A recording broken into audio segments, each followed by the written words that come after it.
Криков ничего не было, все спокойно было.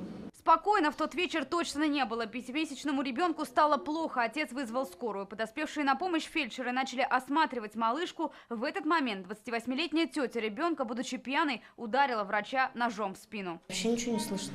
Потом вот уже увидели скорую, милицию. Фельдшеры выбежали в подъезд, позвонили старшему врачу смены. Тот вызвал полицию, отправил на место происшествия еще 2 бригады скорой. Нетрезвыми в тот день были и тетя, и отец ребенка. Матери дома не оказалось. Подозреваемую увезли в полицию, ребенка в инфекционку, а пострадавшую в БСМП.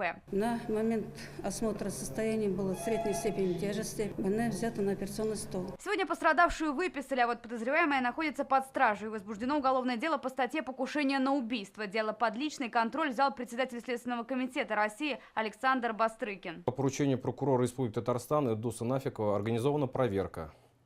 В ходе надзорных мероприятий будет дана правовая оценка действиям органов системы профилактики по выявлению детей, находящихся в социально опасном положении, а также действиям родителей на предмет исполнения ими обязанностей по воспитанию и содержанию ребенка. Прокурор Эльдус Нафиков поручил дать оценку действиям тех, кто ответственен. Мать ребенка до сих пор не забрала дочь. Как сообщает прокуратура, она состоит на наркологическом учете, ранее судимая. А соседи говорят, у нее еще 3 детей в детдоме. Случай взбудоражил все медицинские сообщества страны. Фельдшеры заявляют, боятся ехать на вызовы. То, что сегодня происходит, нет никакого оправдания. Каждому врачу ведь кондиционер не поставишь.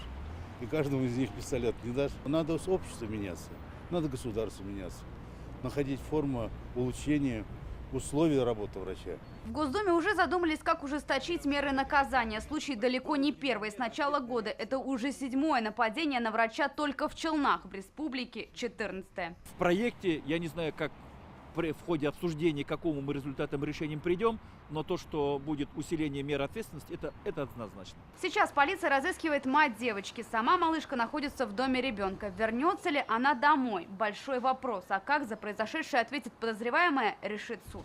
Аделя Кламиц, Гузель Шигапова, Сергей Вильданов и Ренат Сафин. ТНВ, Набережные Челны, Казань.